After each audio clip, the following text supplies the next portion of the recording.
मित्रों, स्वागत है आप सभी का हिंदी आलोक यूट्यूब चैनल पर। एलटी ग्रेड प्रारंभिक परीक्षा का परिणाम घोषित हो चुका है। लगभग 8,500 अभ्यर्थी मुख्य परीक्षा के लिए अर्ह पाए गए हैं, उत्तीर्ण हुए हैं।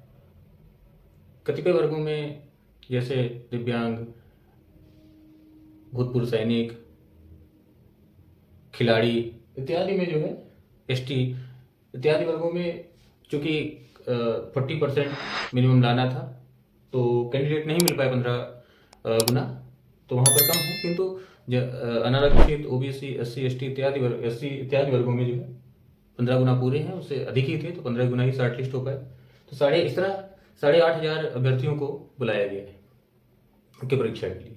मुख्य परीक्षा बहुत ही फेयर होनी है, क्योंकि इसमें कोई ऐसा क्वेश्चन पेपर नहीं है तो आउट होने, लीक होने की कोई खतरा नहीं है, और लिखित है तो जो योग्य होगा उसी का सिलेक्शन होगा। क्योंकि चुनावी साल है और अगले वर्ष 2027 में इलेक्शन होना है, तो इस बार सभी भर्तियां समय से हो जाएंगी और ट्रांसपेरेंट, पारदर्शी तरीके से होंगी।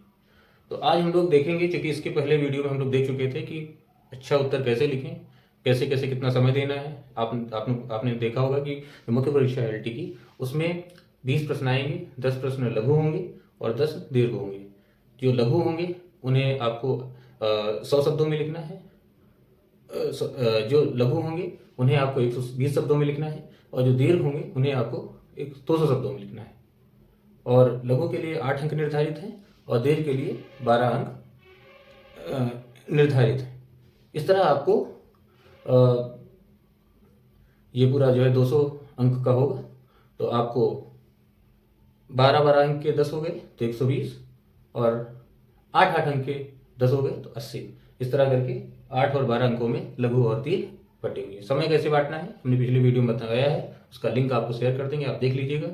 इस समय जो है 6 मिनट से कम ही रखिए, अधिक मत दीजिए लघु में, तब जाके 1 घंटे में 10 लघु हो पाएंगे।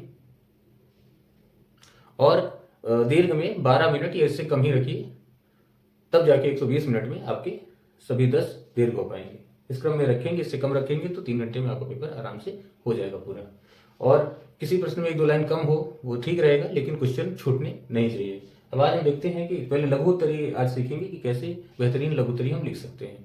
तो चूंकि समय बचाने के लिए हमने इसका कुछ पॉइंट पहले से लिख लिए हैं, ताकि वीडियो बहुत लंबा ना बने, आप लोगों का समय बचे। तो अब जैसे प्रश्न है, हम नमूना ले रहे हैं, हम लोग मेंस तक जो है लगातार प्रश्न लेकर और लघु और दीर्घ उत्तरीय प्रश्नों का अभ्यास करेंगे। तो हम ये देखते हैं कि आदिकाल प्रश्न है हमारा आज का, कि आदिकाल। अब इसके लिए क्या होगा, जैसे लघु उत्तरीय है तो ये हमें लिखना है कितने, 120 शब्दों में लिखना है। 120 शब्दों का मतलब है, आप मान लीजिए 1 पृष्ठ पूरा लिखना है। दीर्घ उत्तरीय जो लिखना है आपको 200 शब्दों में लिखना है, मतलब 2 पृष्ठ आप ले लीजिए, 2 पृष्ठों में आपको लिखना है। इस तरह करके तैयारी बनाइए। तो पूरे 3 घंटे में आपको 30 पृष्ठ कम से कम लिखना है। मतलब 10 लघु के लिए 1-1 पृष्ठ मिला के 10 पृष्ठ, और 10 दीर्घ के लिए 2-2 पृष्ठ कर देंगे तो 20 पृष्ठ। इस तरह 30 पृष्ठ कम से कम आपको लिखना है 3 घंटे में। इस हिसाब से आप प्रैक्टिस डालिए, कम से कम 30 से प्लस ही रहे, लेकिन 30 से कम तो कभी नहीं। तो आदिकाल वीरगाथा काल की प्रमुख प्रतियों का वर्णन करें, ये आज का प्रश्न है, हम लोग ले रहे हैं इसका उत्तर। तो देखिए, आदिकाल वीरगाथा का आदिकाल किसने कहा, आदिकाल हरिहर प्रसाद द्विवेदी ने कहा है। वीरगाथा काल किसने नाम दिया है, आचार्य रामचंद्र शुक्ल ने दिया है। इसकी प्रमुख प्रतियां, तो देखिए सबसे पहले आप भूमिका लिखेंगे, हेडिंग नहीं डालेंगे, बस ये है 2-3 लाइन इसके बारे में बताएंगे आदिकाल के बारे में, कि आदिकाल हिंदी साहित्य का प्रारंभिक काल है, पहला काल है, जिसमें अपभ्रंश का प्राधान्य रहा। आचार्य रामचंद्र शुक्ल के अनुसार आदिकाल का की जो काल विधि है, जो समय है, वो 1050 विक्रमी से लेके 1375 विक्रमी के मध्य पाई जाती है, के बीच मानी जाती है। आदिकाल के अंतर्गत आदिकालीन साहित्य के में हम निम्नलिखित विशेषताएं देखते हैं। अब निम्नलिखित विशेषताओं में हम देखते हैं, पहला क्या है कि युद्धों का सजीव वर्णन। आप देख रहे हैं कि जो भी आदिकालीन साहित्य है, जैसे कि आप पृथ्वीराज रासो को ले लीजिए तो चंद बरदाई इसके रचनाकार हैं। पृथ्वीराज चौहान के दरबारी कवि थे और उनके साथ युद्ध में जाया करते थे, और जैसा भी युद्ध होता था उसका तुरंत वर्णन करते थे, मतलब सजीव वर्णन करते थे, लाइव बिल्कुल वर्णन करते थे। तो युद्धों का सजीव वर्णन। नारी की हीन स्थिति, नारी आप देखते होंगे इस समय क्या थी, नारी एक जो है कोई समाज का बहुत बड़ा घटक नहीं थी। नारी इस समय केवल उपभोग की एक वस्तु थी जिसको जीता जा सकता था बाहुबल से।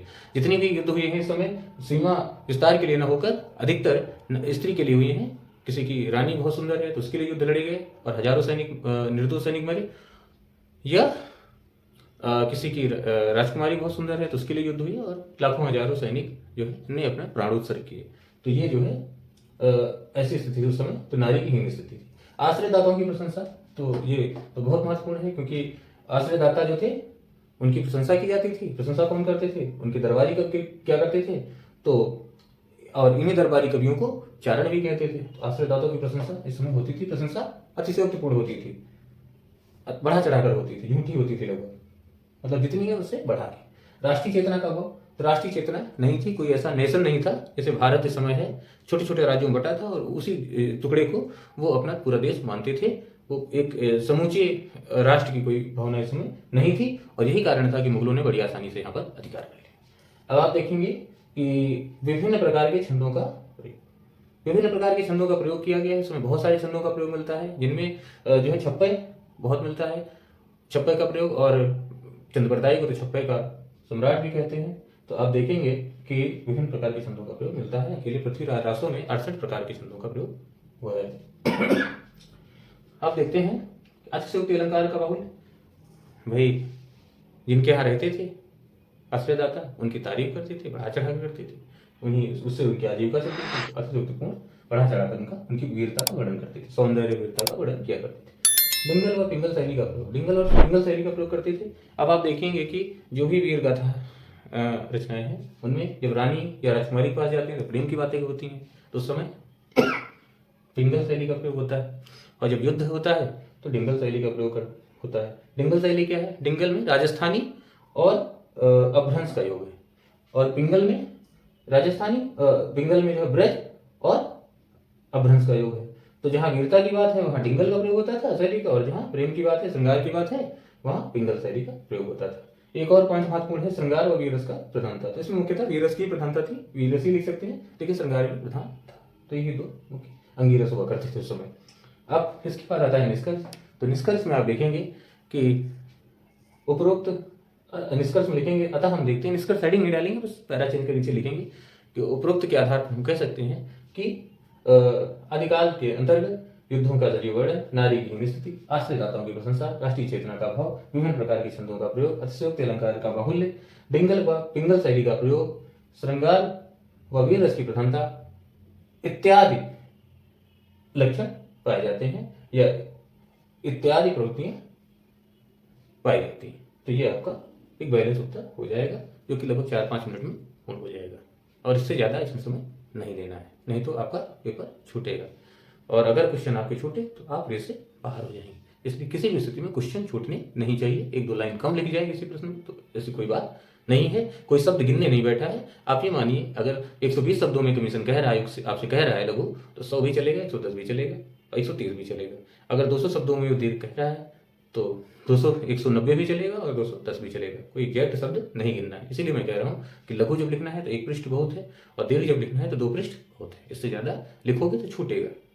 ठीक है।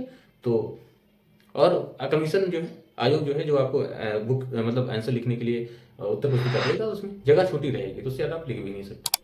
तो आज के लिए इतना ही। मैं डॉक्टर आलोक सठियारी, असिस्टेंट प्रोफेसर हिंदी, आप सबसे आज के लिए विदा चाहता हूँ, और इस वादे के साथ कि आपके मेंस तक, मुख्य परीक्षा तक हम लगे रहेंगे, और ये निःशुल्क क्लासेस जो है आपको मिलती रहेंगी।